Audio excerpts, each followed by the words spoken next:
Here's part two. I don't understand why YouTube actually acting like that, but it is what it is. There's part one, and now we did part two in this one. Third place, which you have Denny Hamlin, which earned $3 million. His earning has gained. He earned 4,204 championship points.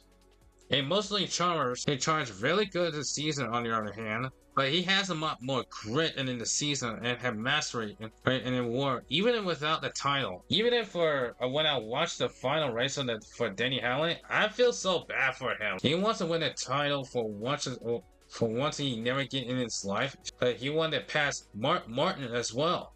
But it's like they say, numbers don't lie, when the positions don't lie at all. And number four, you had Chase Briscoe, who earned $2.75 million, who has gained of 4,081 championship points for the drivers. And he is a very good climber to get to the point of the season, of the postseason. And he is a quiet climber for every ounce of the way for the championship points, and to compete for the championship. And he deserved more spotlight than any other drivers can ever have here. Big shout out to Joe Gibbs Racing to prove that he's a driver for any other this season for once as well. Especially for a championship for the playoffs, however. And we have the fifth place, Ryan Blaney, who gained 4,080 points. 1 point off to get fourth place from Chase Briscoe, who got the Phoenix win. But when at the end of the season, he can earn $2.5 million for Team Penske. And Merit and Complete has finally had this payout right there. And then we have sixth place, who has a very good pep momentum during the regular season, but he's never have gotten any much points around the postseason to compete for the championship in this season of 2025. Chase Elliott, who earned 3,444 Drivers' Championship points, who is 6th in points, and earned $2.25 million bonus payout. Actually, for Hendrick Motorsports, actually concerned and actually earned a solid reward just because of that on the season finale that he got here. But he did actually deserve to earn reward in many other ways of the regular season and the postseason in between right there. And number 7, you have Christopher Bell. You had the championship for appearance, but not enough to climb higher than that, and earned 3,122 Drivers' Championship points, which he actually can earn $2 million from Joe Gibbs Racing. But at least for him, he can actually did really good. He did actually very good to be on the postseason for on the hand to be the Drivers' Championship contenders like that. And make sure you can do hope for the next season will begin right here. And you got 8th place, Joey Logano. We have veteran Griff. Today's year is definitely not his year, but which he actually earned 2,831 Drivers' Championship points. That's for him, Team Penske, which he actually earned $1,750,000. And it's sometimes in the playoffs, he can do actually well in the position you gain will be not enough in the value system format to get much more points as possible though. Let's see how he can tune up and the next season will begin real soon. And you got 9th place in the other hand, you got Bubba Wallace. Bubba Wallace, consistent enough to get much more points as much as possible for the postseason, but he can start earn much more money, which is $1.5 million. And his Drivers' Championship points is 2,566 points. And for once in a lifetime, the Bubba Wallace has the sense of a real growth on my system on the stat journey right there on the season. And you got 10th place, Alex Bowman, who is a very quiet and contributor. Zonian Alex Bowman, but he got rewarded for very finished integrity for how many stage points he got, or maximum stage points that he has. Win enough, and he didn't win in any other season, and like this, he still can earn much more stage points than any other regular season to the postseason just like that. And he can be a very much quiet contender. But in the next season, we might need to see what happens on but he needs to stop being more quiet and need to do some serious noise around here. And you have Shane Van Gisbergen in 11th place, which is for $1 million, who actually is, of course, a road course king, but not enough to do the postseason impact. But and we haven't seen learning throughout all the races and oval races or the concrete races, and all that stuff. But his third season is beginning much very bigger for that, but not enough for the postseason impact. But not enough postseason impact, which require for lap downs, a lot of lap downs, and DNF as well, which would end 1,275 points. And who is in last place? Austin Cindric. Yep, he has a very good development year and have a very good at being on the contenders on the regular season. But the postseason is not variable enough because he's been the most lapped down and got DNS much more seriously around the postseason right here. Yeah. But that wasn't a development year, but it's still valued in merit like that. But much he can actually earn. Alright, which is the worst performance that he had in his life, which is earned by 388 points for how much penalties that he can have here. And like I tell you, these points I have much seriously, but also Singer needs to learn from any of this. That's when it comes to the next season will arrive here. And I just got a mention of the O'Reilly All-Putt series for the season finale as well. If the value system format contributes to all of this, Connor Ziller should have been a Drivers' Championship, but he's no longer a rookie anymore. He is a protostar, an extra protostar. It's a term of who is described as a driver who's not being a full-time rookie, but he has a generational talent, who has a leverage and to score disproportionate high points to demonstrate is completely already world class already. He could be earning much more points than JC Love just actually won. Even though he didn't win the championship, even though Jesse Love just won the championship, but that's not even a very good championship. But it's not even a certificate championship like that. But for Colin Zillage or even Justin Allgaier, but I feel like Justin Allgaier will remain second place for the points that I didn't calculate for on the value system format. But for Colin Zillage, he might be first, because he is not a rookie anymore. He is completely on the master class right now on the lower series, like on the O'Reilly All-Apart series right there. He is completely a protostar. And just like that, he'd be going to the Cup Series on 2026.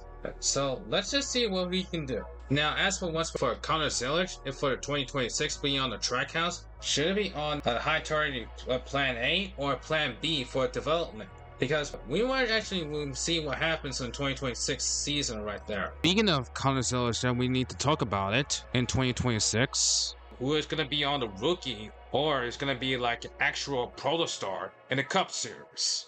I don't think he might actually win on most of the wins like we just saw last time. With 10 wins in a row, what's nuts around the O'Reilly All-Apart series right there. Notice that he is a development.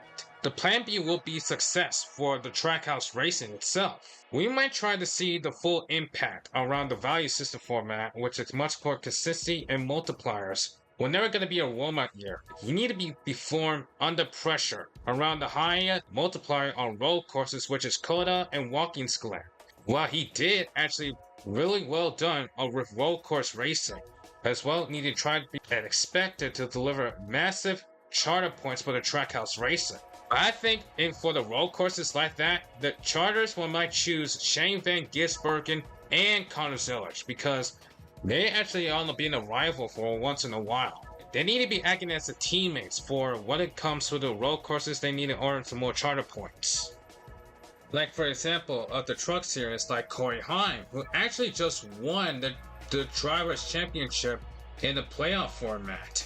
In the value system format, he will win the championship real easily. But Corey Heim actually is a driver who actually continues through consistency, stage dominance, and maximize every system that there is on the 2025 season like that. And then we never expected from that driver, but it really is actually. And to be honest with you, he will be very undeniable of what's going to come to the value system format for the trucks like that.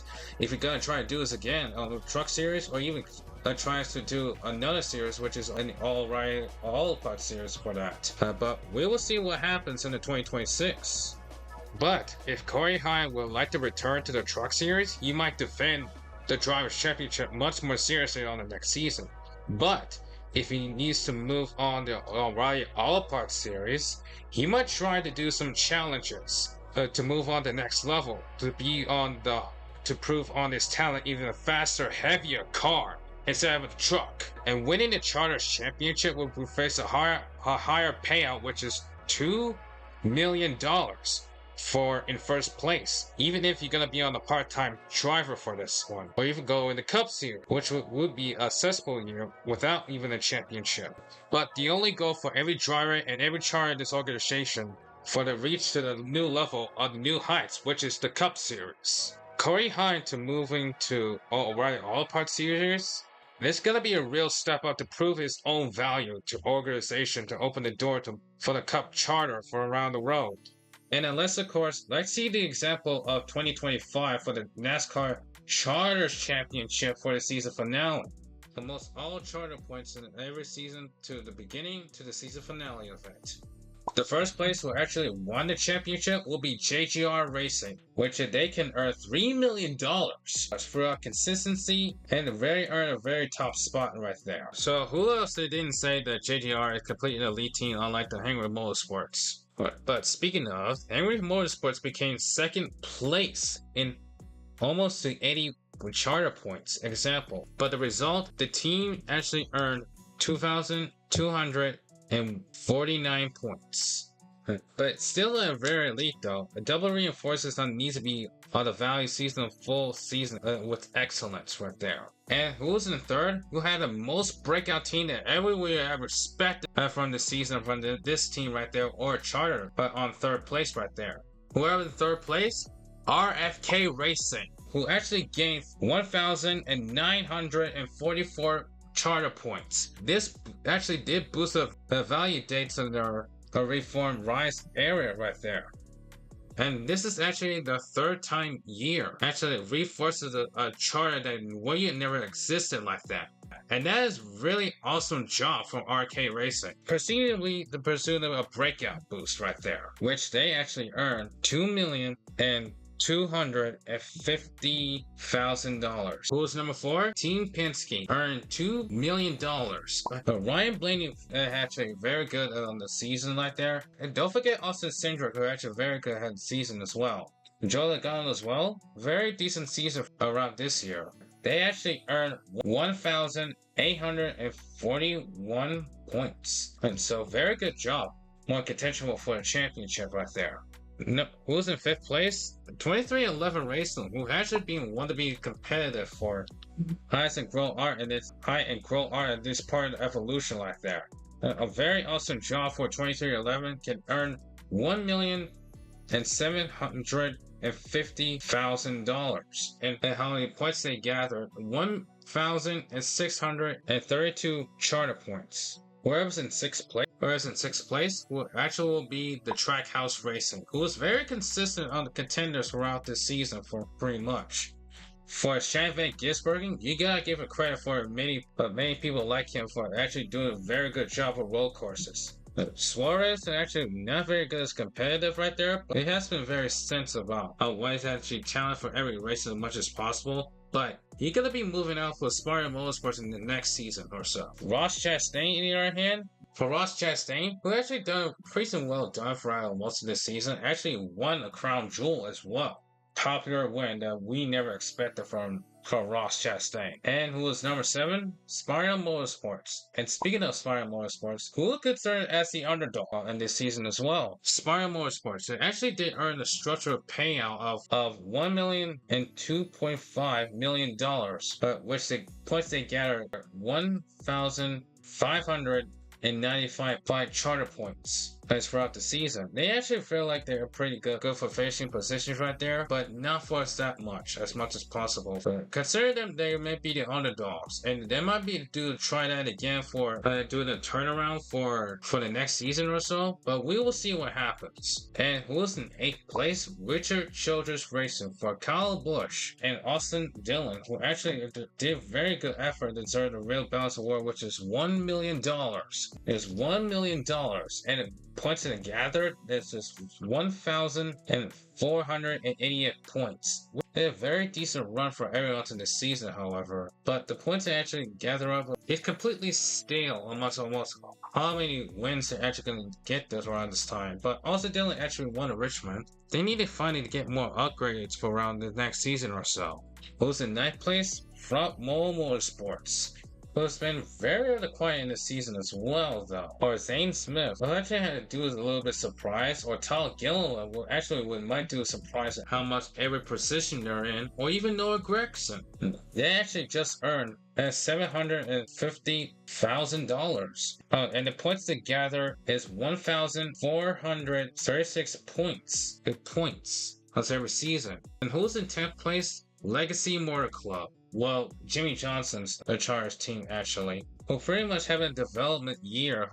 Also, they have a mini special potential at a little bit spark.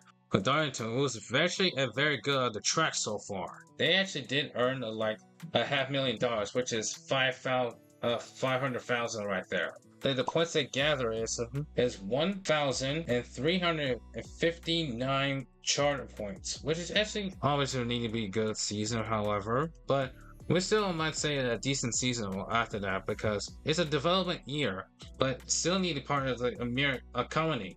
What they need to do is experiencing more developments for the 2026 season. But let's see what the Legacy Motor Club has been they do up so late on this year. And last but not least, we have Colleague Racing. They not given us the new points championship format yet. What do you know?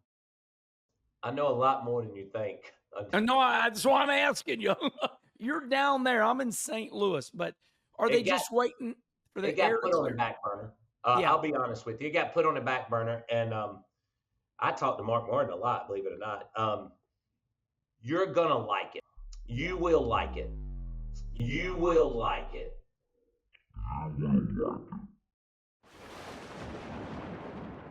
Kenny Wallace, I am very sorry to use that clip right now, but to all the viewers who are watching this video, turn your volume down. This is about to get really serious.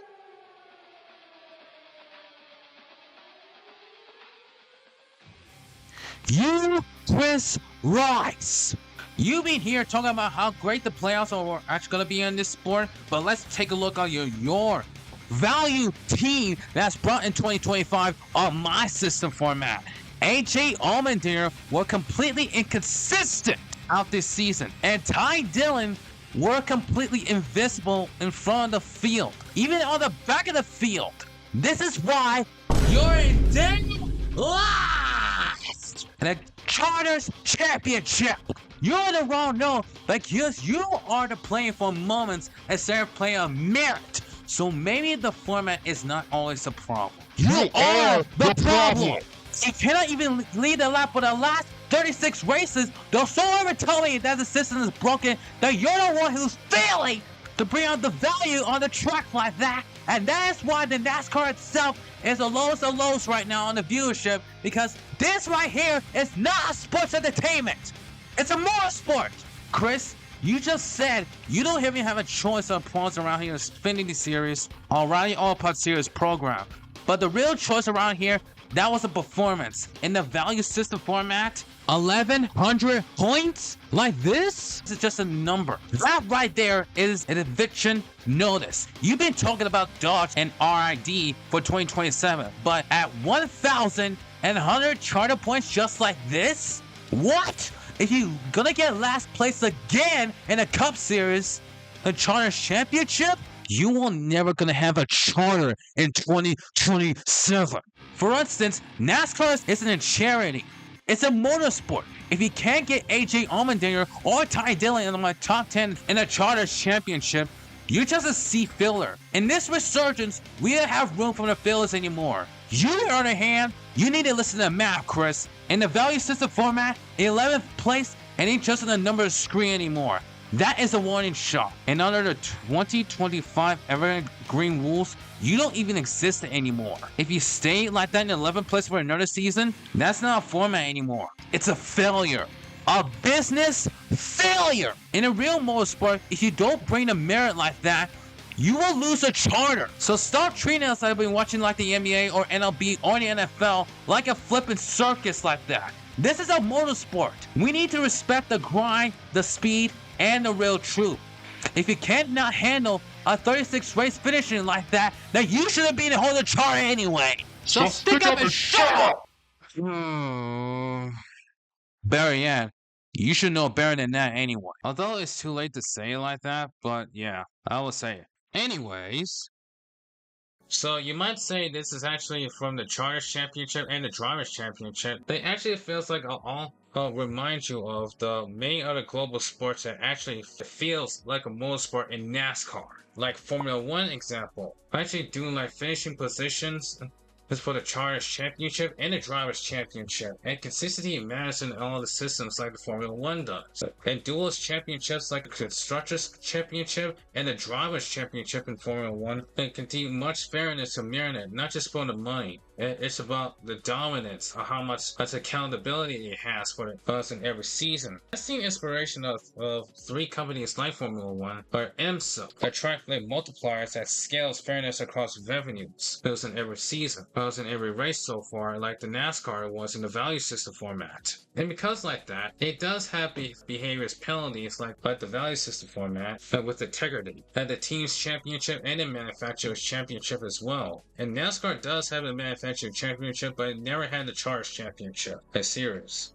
But this system can actually handles it on each system what it has here for the value system format. The last thing that definitely aspires on the value system format is a World Endurance Championship. And perceived events like 24-hour of Le Mans, which is actually, of course, a long day of racing examples.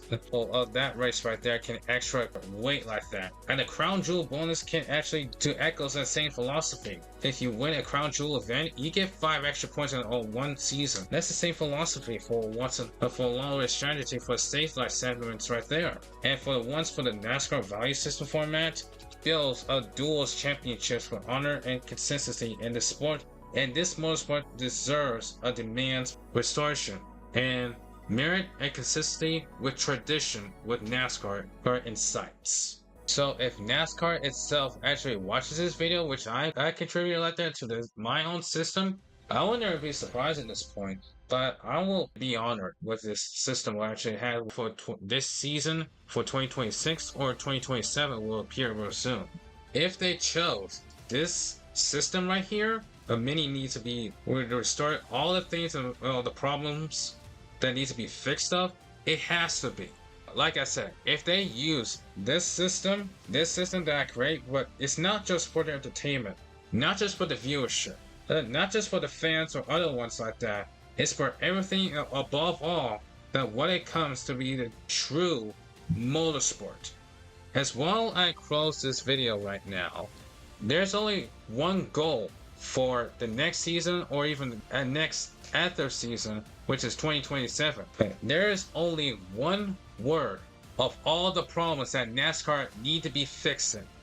Only one word that everyone needs, the fans, the TV streaming needs, including the people of NASCAR that actually needs. But what this motorsport needs to have meaning. There's only one word for the drivers, for the manufacturers, and for the charters that needs to have better competition for around every season. The one goal, and there's only one word for the next season to come. In one word, Resurgence.